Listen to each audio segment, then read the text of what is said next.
Немного познакомившись с Тбилиси, я отправляюсь осматривать Кахетию, восточный регион Грузии, бывший когда-то самостоятельным царством. Начать осмотр Кахетии я рекомендую с древней крепости Уджарма.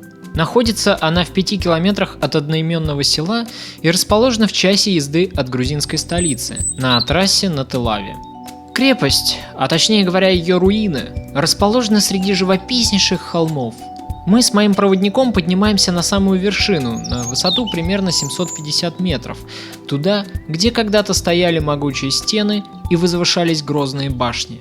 Вероятно, крепостные стены были возведены в III веке царем Аспагуром, а уже 2 столетия спустя, в эпоху правления Вахтанга Гаргасали, здесь располагалась царская казна, и Уджарма временно становится резиденцией монарха.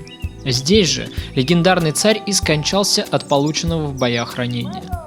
В наши дни крепость пребывает в плачевном состоянии, и это отмечают многие туристы, бывавшие здесь. Но зато отсюда открывается прекрасный вид на окрестности, а старинные руины, тишина и размеренное спокойствие, царящее здесь, невольно рождает в воображении картины из прошлого. Уджарма – это один из самых старинных городов Иберии. В IV веке святая Нина поселилась в Уджарме и некоторое время проповедовала в этих местах. Здесь же она установила один из деревянных 4 крестов, и в память об этом тут можно встретить деревянный крест, который через некоторое время будет отправлен в какой-нибудь монастырь Грузии, как освященный местом, в котором жила и проповедовала первая грузинская святая.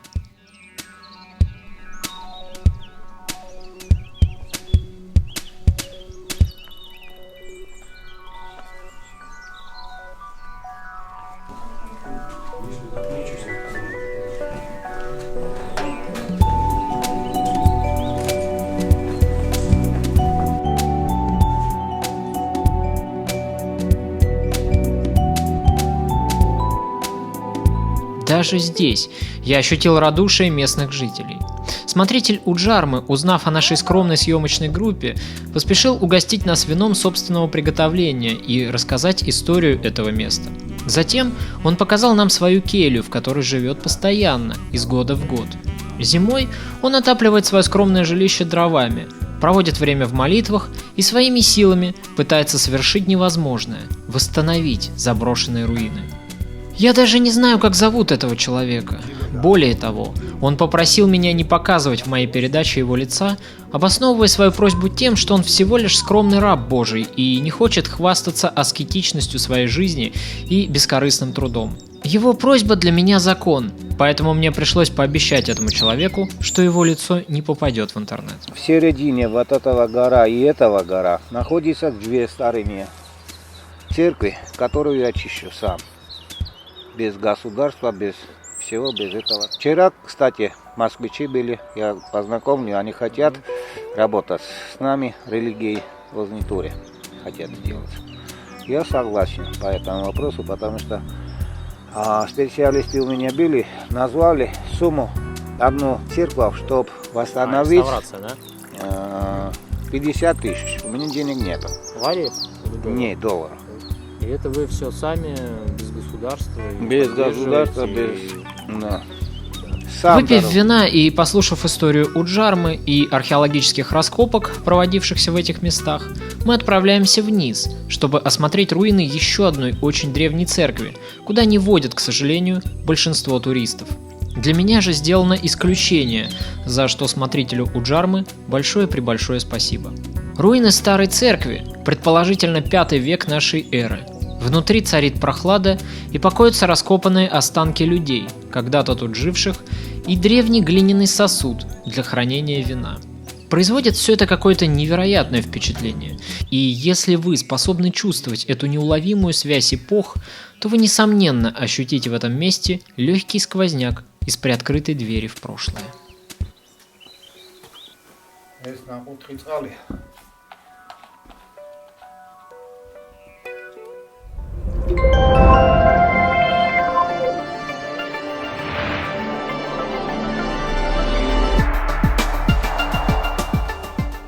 Следующий пункт нашего путешествия – это монастырь Шуамта. Собственно говоря, монастырей два – старый, основанный предположительно в V веке, и более современный.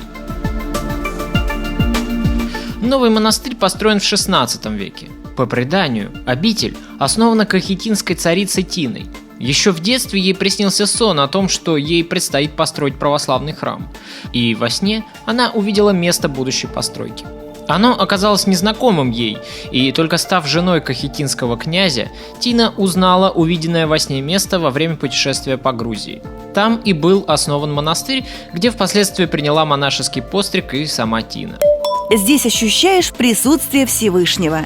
Что будоражит в Грузии, так это ее святые места. Они все стоят на возвышенности, намолены без лишней помпезности. Чувствуешь, что ты там, где душе спокойно. По легенде, здесь, на холме, уединилась царица Тамара и постилась около 40 дней. Существует еще одна легенда, согласно которой здесь останавливалось посольство Бориса Годунова, направленное к кахетинскому царю Александру II, искавшему у русских защиты против сильного персидского шаха, притеснявшего в то время Грузию. В наши дни монастырь представляет из себя тихое, уютное местечко, а каменные постройки, точно большие спящие великаны, хранят свои воспоминания от суетного и праздного туриста. Монастырский комплекс находится совсем недалеко от столицы Кахетии. Добирались на такси от автовокзала Телави. Место очень атмосферное, чувствуется дух старины. Отличная возможность познакомиться с древней православной архитектурой. Как плюс отмечу, что параллельно с нами было довольно мало туристов.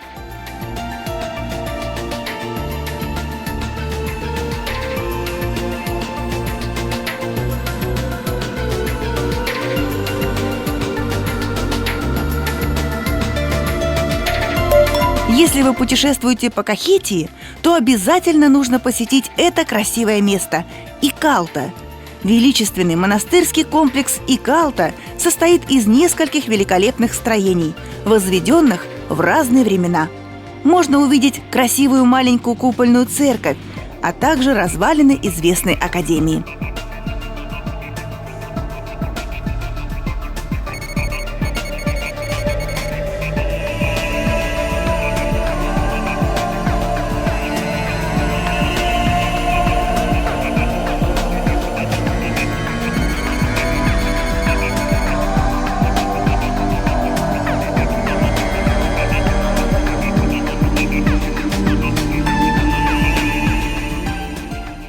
Монастырь в Икалта – это один из первых монастырей Кахетии. Но поскольку храмы на территории этого монастыря многократно перестраивались, то до наших дней дошли лишь наиболее поздние постройки. Будет интересен тем, кто интересуется историей виноделия в Грузии. Достаточно краткого осмотра. Говорят, что в нем учился Шата Руставели, но явных подтверждений нет. В принципе, обычная туристическая достопримечательность.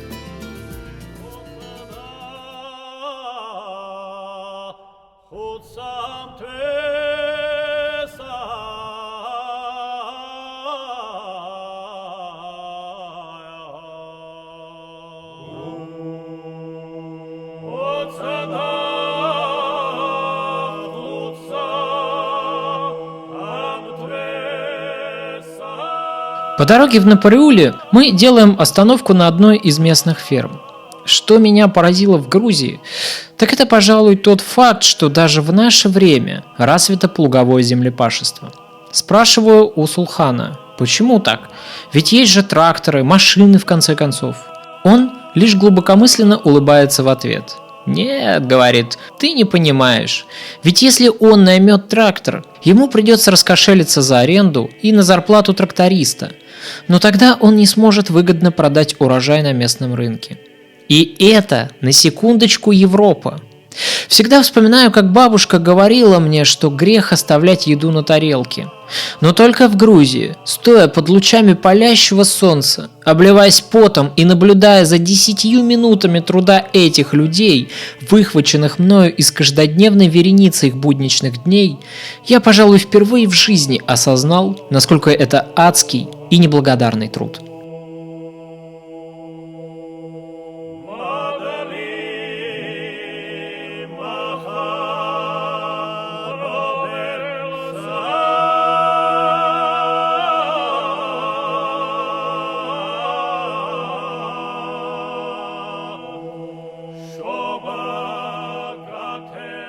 В Кахетии традиции земледелия уходят корнями еще в глубокую-глубокую древность. Именно так крестьяне и обрабатывали эту землю в 3-м тысячелетии.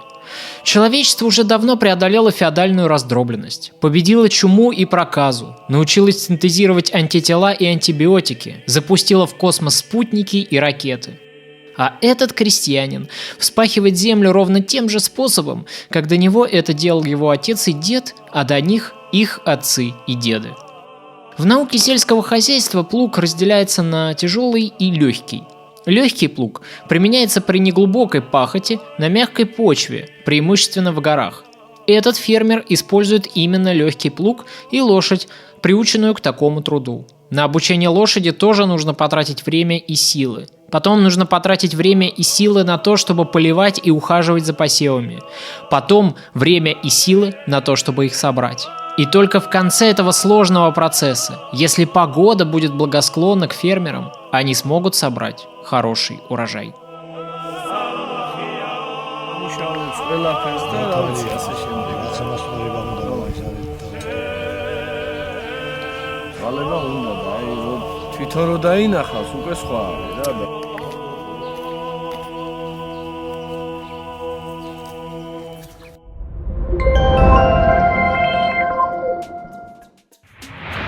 Долгий и насыщенный день постепенно подходит к концу.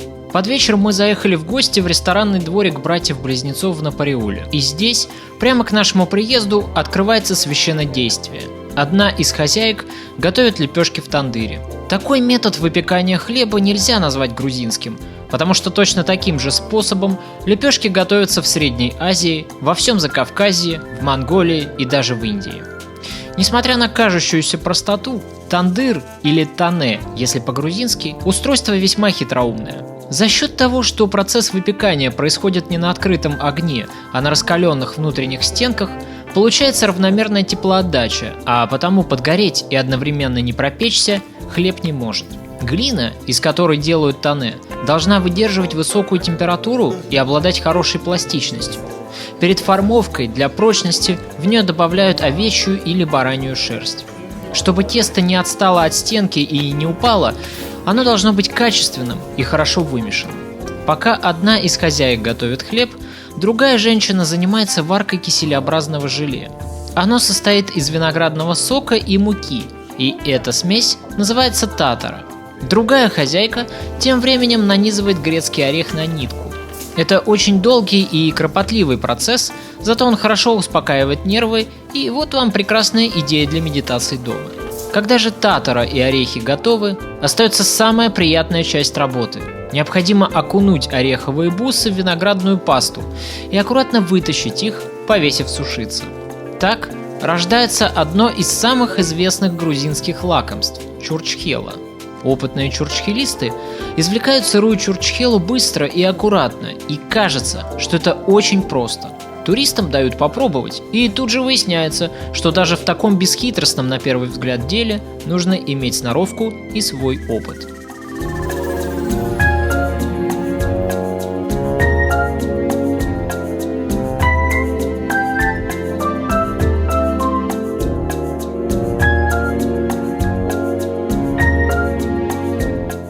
А пока мы были заняты съемками технологического процесса приготовления грузинского лакомства, подошло время и хлеба. Готовые лепешки необходимо аккуратно извлечь из тоннеля.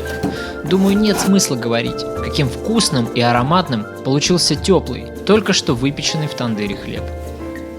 Но одним хлебом голодный человек сыт не будет. А тем более, если речь идет о голодном операторе, который целый день бродил по Кахетии с камерой. Конечно же, центральным и самым заметным блюдом грузинской кухни является шашлык. Пока разжигаются угли и жарится баранина, у нас с поваром заходит разговор о женщинах. На кухне мужчины интересуются, почему же я приехал в Грузию один, без невесты. И когда узнают, что у меня ее пока еще нет, они искренне сокрушаются и сочувствуют. Ну все, начнем шашлык. А раз ты без девушки приехал, тогда пожарю шашлык тебе.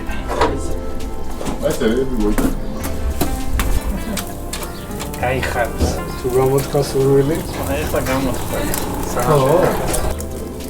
Молодец, смотри. За отдельную плату посещаем экскурсию, на которой нам рассказывают о технологии приготовления вина. Откровенно говоря, экскурсия не очень захватывающая. Гид со скучающим видом монотонно произносит заученный до дыр монолог. Так что, хотя местную кухню я вам и очень рекомендую, от посещения музея советую все же воздержаться. Изнутри кровь обрабатывается пчелиным воском, а снаружи обрабатывается известью. Известь для крепости стенок, а пчелиный воск — это хороший антисептик. После этого кролик кладется в заранее подготовленную яму.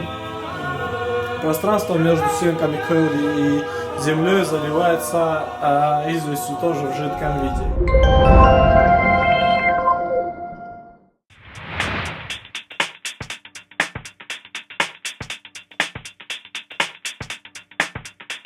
Остановку мы решили сделать в Тель-Авиве, маленьком городке, расположенном неподалеку. Несмотря на свою внешнюю провинциальность, Тель-Авив является столицей Кахетии, и по данным последней переписи населения, которая, впрочем, проводилась более 10 лет тому назад, население города насчитывает около 22 тысяч человек. Тель-Авив производит впечатление очень уютного, тихого и спокойного городка. Здесь приятно в раннее утро прогуляться по главной площади вдоль центрального проспекта, который тоже носит имя Ираклия II.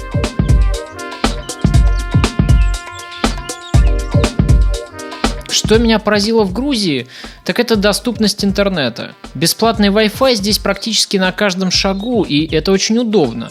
Особенно, когда зудит выложить в Инстаграм свежие фоточки, чтобы похвастаться перед друзьями своим отпуском.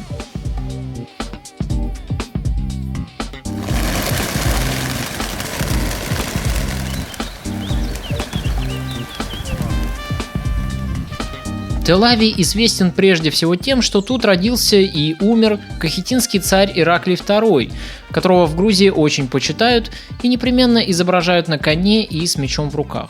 Но многим российским туристам Тель-Авив покажется гораздо более родным, когда они вспомнят о выдающемся советском кинофильме «Мимино», часть сцен которого снималась именно здесь. В городе сохранились стены крепости Батонис-Цихи, что буквально переводится как «крепость господина».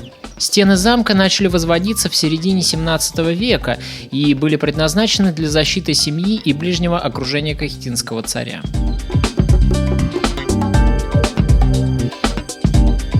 А еще я встретил тут местного старожила, которому не менее 900 лет. Только представьте, живое существо, ровесник легендарной царицы Тамары. Хотя, возможно, это всего лишь байка, и дерево гораздо моложе.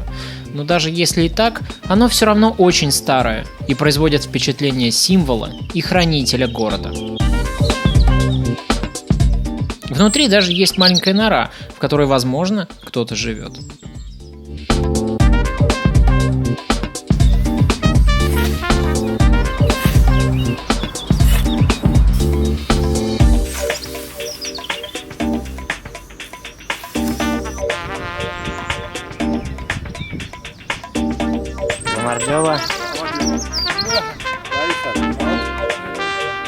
Рядом с деревом поселилась улитка, собранная из кучи гаечных ключей, велосипедных цепей и чугунных утюгов.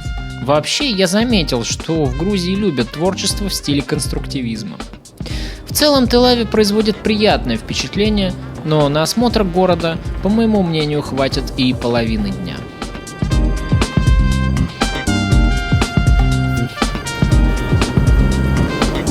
Выехав из Тель-Авива рано утром, мы даже не успели пропустить по чашечке кофе.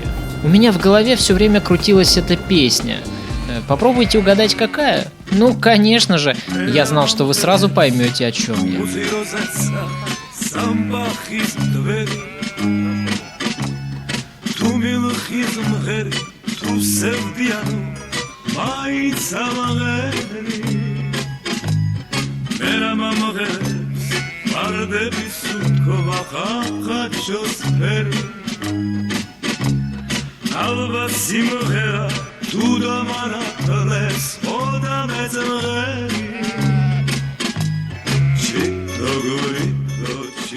Тель-Авив?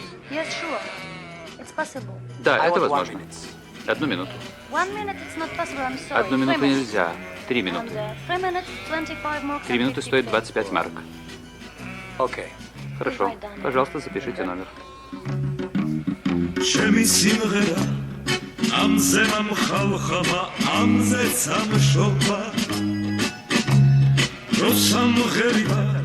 Ты куда звонишь? Как куда? В Тель-Авив? Тебе перепутали. Это Тель-Авив. Тель-Авив. Анзор, это ты? Кончай дурака валять. Деньги идут, валюта. Правда, Израиль. Клянусь мамой. Израиль? Yes, yes.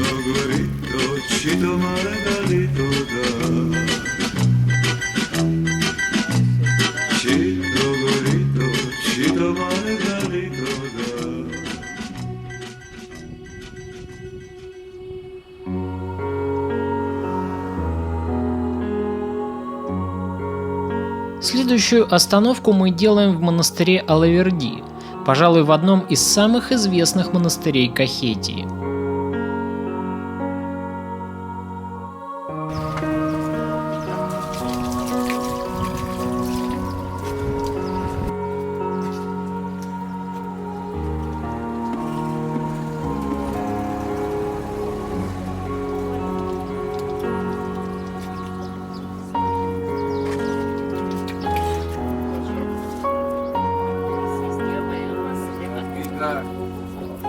Умиротворение и красота.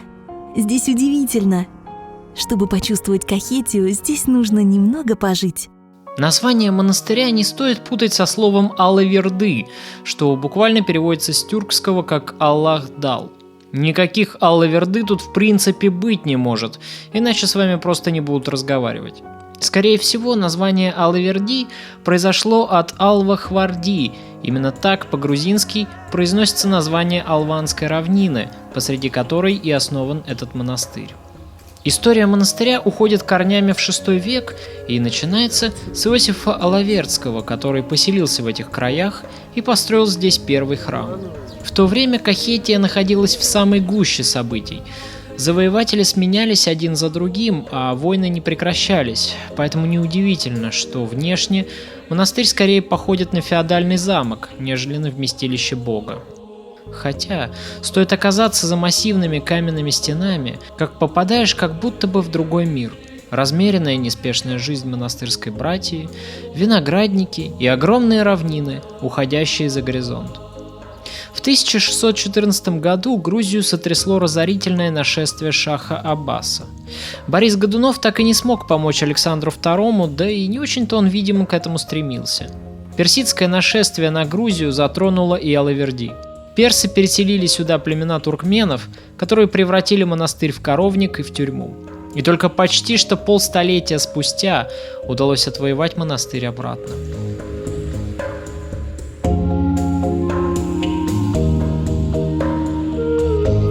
Внутри собор выглядит довольно просто, как и большинство соборов в Грузии.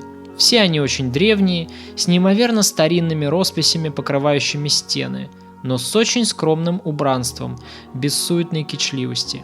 Именно это сочетание скромности и древности, пожалуй, и есть визитная карточка Грузии. которое делает эту страну такой интересной для вдумчивого туриста.